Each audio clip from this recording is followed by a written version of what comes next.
안녕하세요. 워싱턴 윤준혜의 윤주입니다. 지금 청취자분이 계신 곳은 날씨가 많이 더운가요? 여기 이곳 메릴랜드는 폭염은 지나간 것 같은데 여전히 아침부터 더워요. 제가 3주 전에 새로 이사 온 집은 2층에 방들이 있는데 너무 더워요.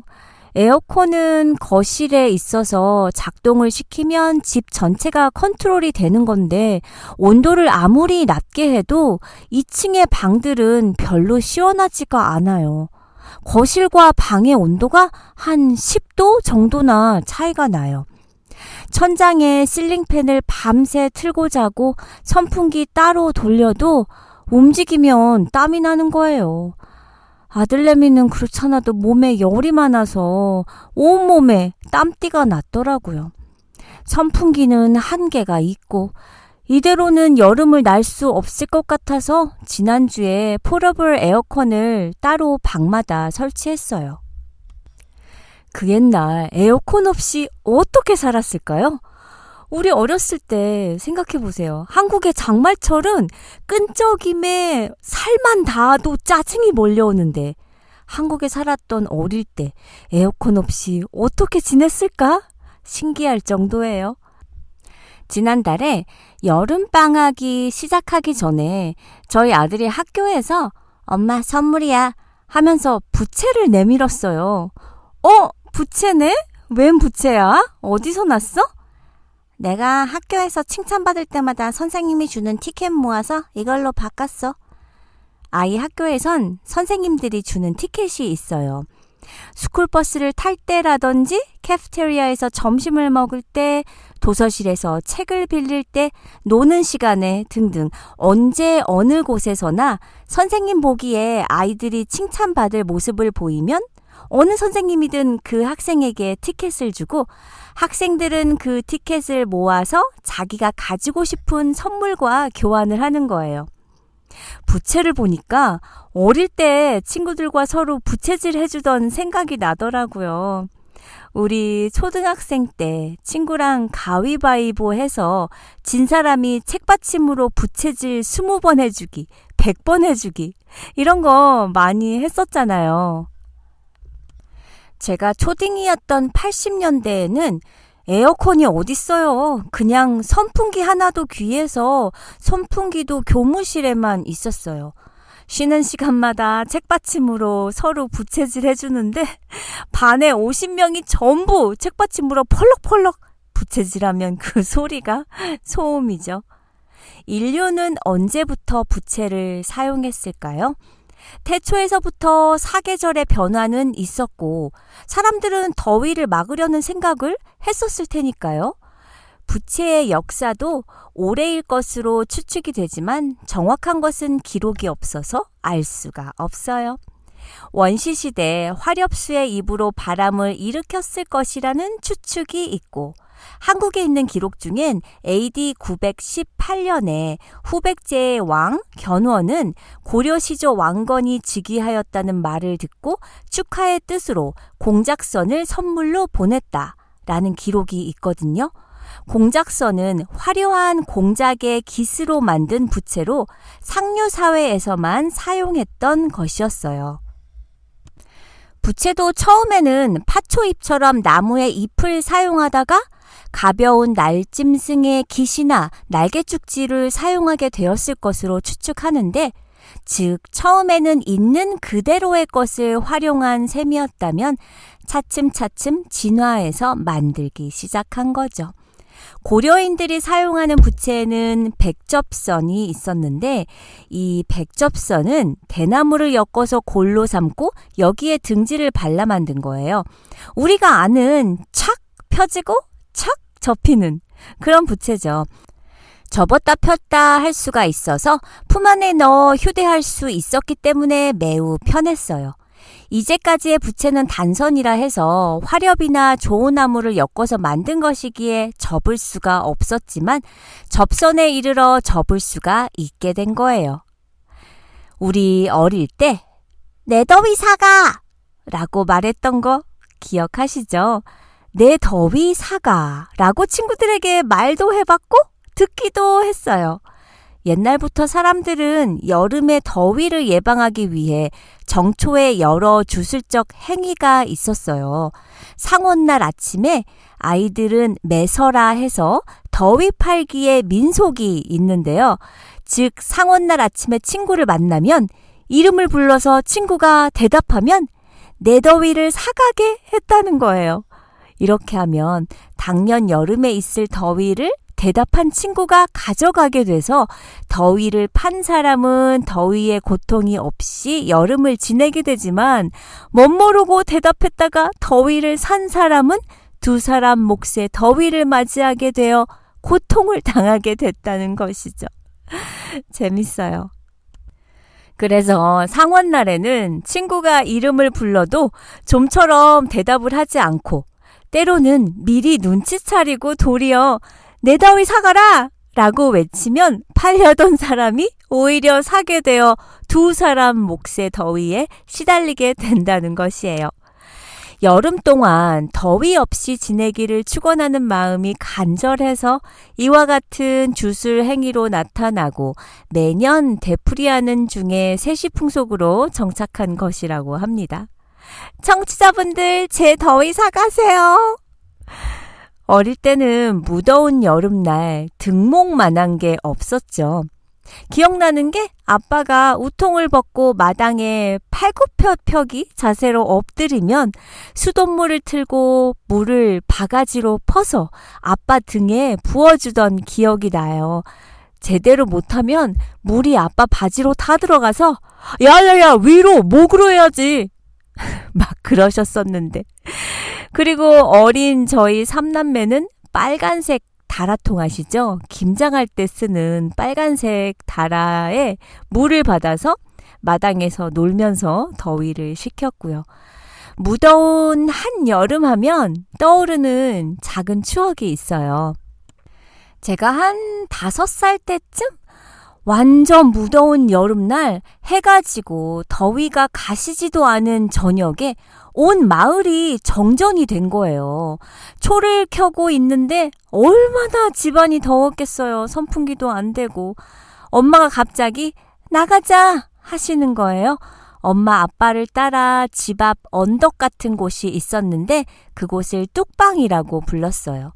온 식구가 뚝방으로 올라갔더니 이미 온 동네 사람들이 돗자리를 펴고 뚝방에 앉아 수박을 먹고 부채질을 하면서 도란도란 얘기를 나누고 있더라고요. 저희 5 식구도 뚝방에 앉아 밤이 깊도록 얘기를 나누며 포도를 먹었던 기억이 납니다. 제가 미국에 처음 이민 와서 버튼 하나로 집안 전체가 시원해지고 집안 전체가 따뜻해지는 게 진짜 좋았어요. 일반 집에도 이렇게 갖추어져 있다는 게 선진국 클래스인가 싶었죠. 제가 한국에 살았던 80년대만 해도 에어컨은 전 본 적이 없었거든요. 요샌 정말 에어컨 없이 못 살 것 같아요. 근데요, 이 에어컨이 지구온난화를 가속시킨다는 거 아세요? 에어컨은 엄청난 전기를 먹고 이 전기를 생산하기 위해 화력발전소가 다시 이산화탄소를 뿜어내면서 지구온난화를 가속시키는 악순환을 일으킵니다. 여기서 재미있는 사실 하나. 최초에 에어컨은 사람을 위해 만들어진 것이 아니에요.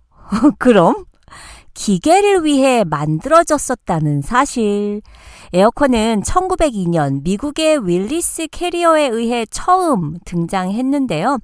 에어컨이 처음 개발된 건 인쇄물과 옷감을 위해서였다고 합니다.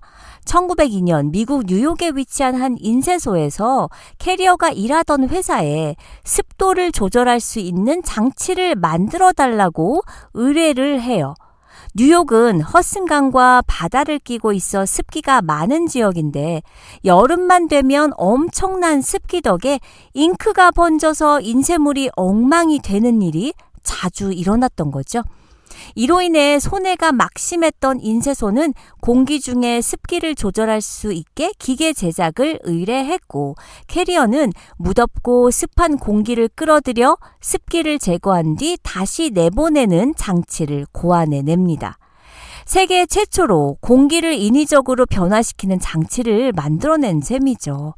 그러던 그에게 1906년에 사우스캐롤라이나의 한 방적 공장에서 다시 의뢰가 들어와요.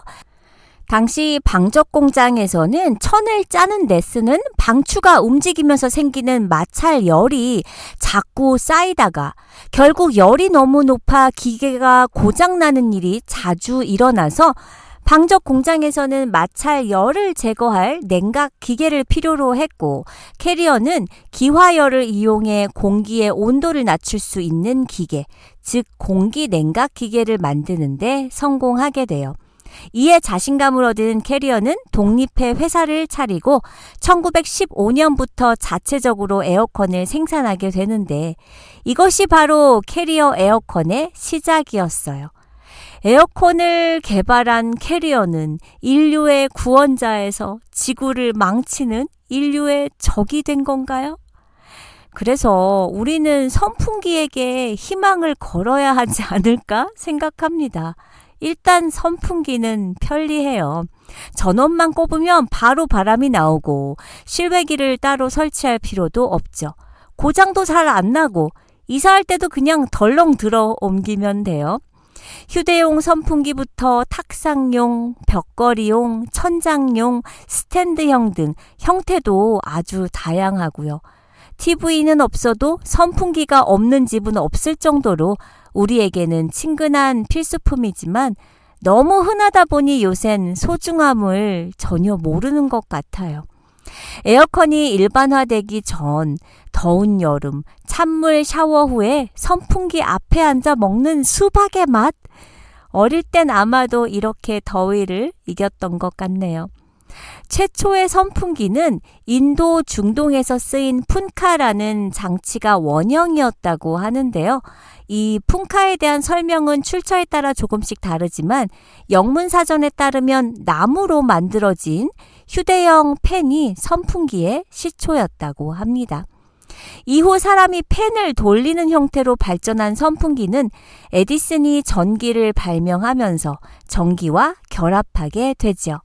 팬 날개를 금속으로 만든 데다 팬 보호 커버 역시 듬성듬성 만들어져서 팬을 보고 신기한 어린이들이 손가락을 집어넣었다가 손가락을 다치는 안타까운 사고도 잦았었다고 해요. 손을 넣으면 안 된다는 그런 이론은 확실히 알고 있으면서 충동적으로 넣어보고 싶은 호기심은 늘 저도 생겼어요. 이젠 기술이 개발되어 날개 없는 선풍기도 판매가 되고 있죠. 휴대하는 손 선풍기도 우리 여자들에겐 필수예요. 땀나면 화장이 번지니까요. 2018년도쯤 귀여운 곰돌이 캐릭터의 휴대용 선풍기를 한국에 사는 언니가 사다 줬는데, 그땐 휴대용 선풍기가 알려지지 않았을 때라 오히려 휴대용 선풍기를 든 사람이 이기적으로 보였어요. 지만 시원하면 다야? 그 후에는 흔해지니 이젠 자연스러워요. 선풍기 하면 빼놓을 수 없는 미신이 하나 있죠? 선풍기 틀고 자면 죽는다? 저도 몇 년 전까지는 선풍기 틀고 자면 정말 죽는 줄 알았어요. 상당수 전문가들이 선풍기가 직접적인 사망 원인이 아니라고 선을 긋고는 있지만 호흡곤란, 저체온증, 미세먼지의 신체 침투 등의 증상은 생길 수가 있고 일부 전문가들은 충분히 가능성이 있는 이야기라고 주장하기도 합니다.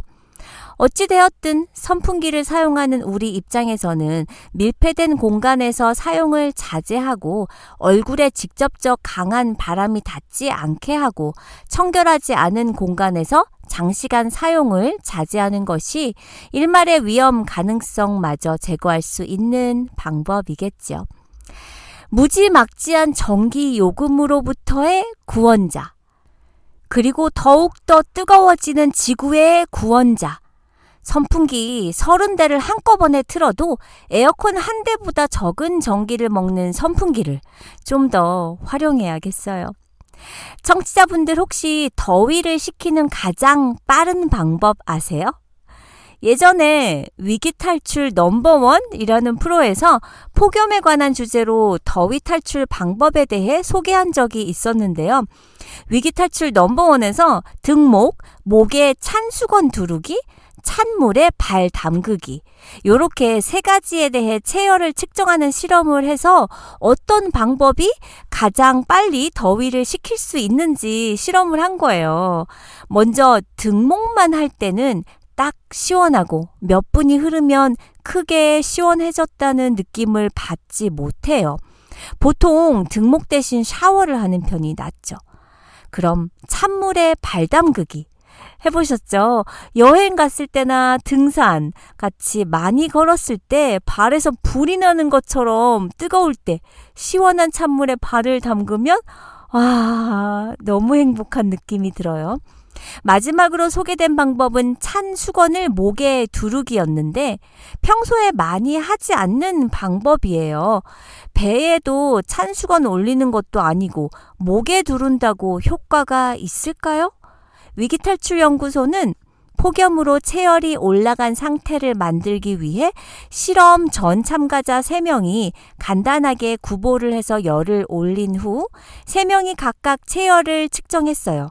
참가자 3명은 등목, 찬 수건 목에 하고 또 발에 물을 담그는 방법을 사용해 더위를 식혔죠.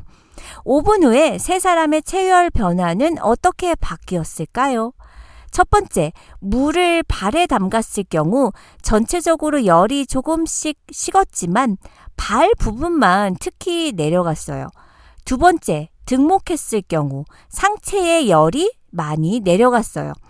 하지만 하체의 체열은 별 차이가 없었고요. 세 번째, 목에 찬 수건을 둘렀을 경우 상체는 물론 하체도 열이 많이 내려갔어요. 목에 찬 수건을 둘렀을 뿐인데 상하체 골고루 체열이 내려간 거예요. 목에 찬 수건을 두르는 것이 더위를 식히는 가장 효과적인 방법이라고 볼 수 있죠. 미국에선 더위가 식혀지지 않아 고생하는 경우는 드물긴 하겠지만요. 한여름에 혹시나 전기가 나가거나 에어컨이 고장났을 때 한번 해보세요. 더위를 식혀주는 음식도 여러 가지가 있죠. 우리 한국분들 더울 때 즐기는 음식, 냉면, 콩국수, 팥빙수, 수박 등이 있는데요. 이 밖에도 알로에, 메밀, 파인애플, 오이, 녹두, 코코넛 워터 등도 여름에 몸에 열을 내려주는 음식들입니다. 알로에는 햇빛에 노출된 손상된 피부에도 좋잖아요. 음료수 등에 넣어 먹어도 몸의 열을 낮춰주는 데 도움이 되고 체열을 발산해 혈압을 내리는 역할도 합니다.